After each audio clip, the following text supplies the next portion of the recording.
హెబ్రీయులకు రాసిన పత్రిక 12వ అధ్యాయం.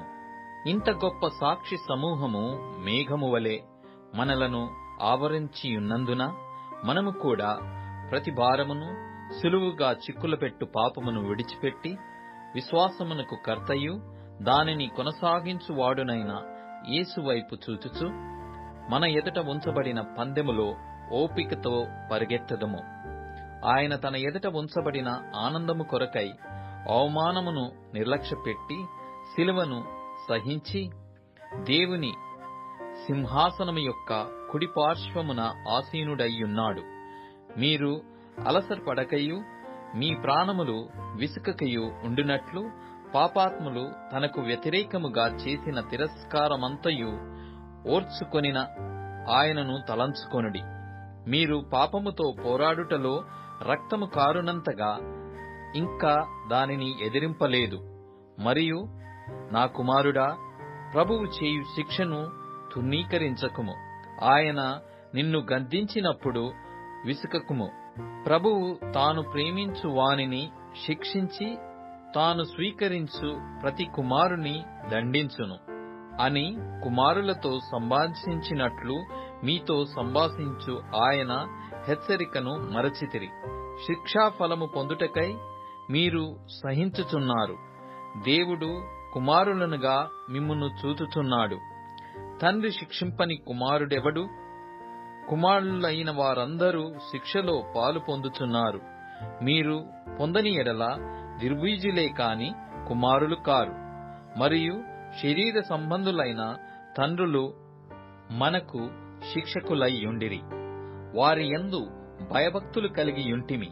అయితే ఆత్మలకు తండ్రి అయిన వానికి మరి ఎక్కువగా లోబడి బ్రతకవలెను గదా. వారు కొన్ని దినముల మట్టుకు తమకిష్టము వచ్చినట్లు మనలను శిక్షించిరి గాని మనము తన పరిశుద్ధతలో పాలు పొందవలెనని మన మేలు కొరకే ఆయన శిక్షించుచున్నాడు. మరియు ప్రస్తుతమందు సమస్త శిక్షయు దుఃఖకరముగా కనబడునే గాని సంతోషకరముగా కనబడదు. అయినను దాని యందు అభ్యాసము కలిగిన వారికి అది నీతి అను సమాధానకరమైన ఫలమునిచ్చును. కాబట్టి వడలిన చేతులను సడలిన మోకాళ్లను బలపరచుడి. మరియు కుంటికాలు బెనకక బాగుపడు నిమిత్తము మీ పాదములకు మార్గములను సరళము చేసికొనుడి. అందరితో సమాధానమును పరిశుద్ధతయు కలిగియుండుటకు ప్రయత్నించుడి. పరిశుద్ధత లేకుండా ఎవడునూ ప్రభువును చూడడు. మీలో ఎవడైనను దేవుని కృపను పొందకుండా తప్పిపోవునేమో అనియు చేదైన వేరు ఏదైనను మొలచి కలవరపరచుట వలన అనేకులు అపవిత్రులై పోవుదురేమో అనియు ఒక పూట కూటి కొరకు తన జ్యేష్ఠత్వపు హక్కును అమ్మివేసిన ఏశావు వంటి భ్రష్టుడైనను వ్యభిచారి అయినను ఉండునేమో అనియు జాగ్రత్తగా చూచుకొనుడి.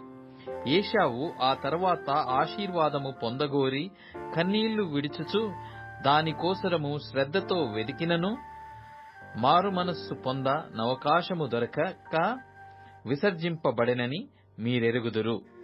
స్పృశించి తెలుసుకొనదగినట్టియు మండుచున్నట్టియు కొండకును అగ్నికిని కారు మేఘమునకును గాఢాంధకారమునకును తుఫానునకును భూరధ్వనికిని మాటల ధ్వనికిని మీరు వచ్చియుండలేదు. ఒక జంతువైనను ఆ కొండను తాకిన ఎడల రాళ్లతో కొట్టబడవలెనని ఆజ్ఞాపించిన మాటకు వారు తాళలేక ఆ ధ్వని వినిన వారు మరి ఏ మాటయు తమతో చెప్పవలదని బతిమాలుకొనిరి. మరియు ఆ దర్శనమెంతో భయంకరముగా ఉన్నందున మోషే నేను మిక్కిలి భయపడి వణుకుచున్నానెను. ఇప్పుడైతే సీయోనను కొండకును జీవము గల దేవుని పట్టణమునకు అనగా పరలోకపు యెరూషలేమునకును వేవేల కొలది దేవదూతల యొద్దకును పరలోకమందు వ్రాయబడి ఉన్న జ్యేష్ఠుల సంఘమునకును వారి మహోత్సవమునకును అందరి న్యాయాధిపతి అయిన దేవుని యొద్దకును సంపూర్ణ స్థితి పొందిన నీతిమంతుల ఆత్మల యొద్దకును క్రొత్త నిబంధనకు మధ్యవర్తి అయిన యేసునొద్దకును హేబేలు కంటే మరి శ్రేష్టముగా పలుకు ప్రోక్షణ రక్తమునకును మీరు వచ్చియున్నారు. మీకు బుద్ధి చెప్పుచున్న వానిని నిరాకరింపకుండునట్లు చూచుకొనుడి. వారు భూమి మీద నుండి బుద్ధి చెప్పిన వానిని నిరాకరించినప్పుడు తప్పించుకొనకపోయిన ఎడల, పరలోకము నుండి బుద్ధి చెప్పుచున్న వానిని విసర్జించు మనము తప్పించుకొనకపోవుట మరి నిశ్చయము గదా. అప్పుడాయన శబ్దము భూమిని చలింపచేసెను గాని, ఇప్పుడు నేనింకొకసారి భూమిని మాత్రమే కాక ఆకాశమును కూడా కంపింపచేతును అని మాట ఇచ్చియున్నాడు. ఇంకొకసారి అను మాట చలింపచేయబడనివి నిలకడగా ఉండు నిమిత్తము అవి సృష్టింపబడిన వన్నట్టు చలింపచేయబడనివి బొత్తిగా తీసివేయబడునని అర్థమిచ్చుచున్నది. అందువలన మనము నిశ్చలమైన రాజ్యమును పొంది దైవ కృప కలిగి యుందము.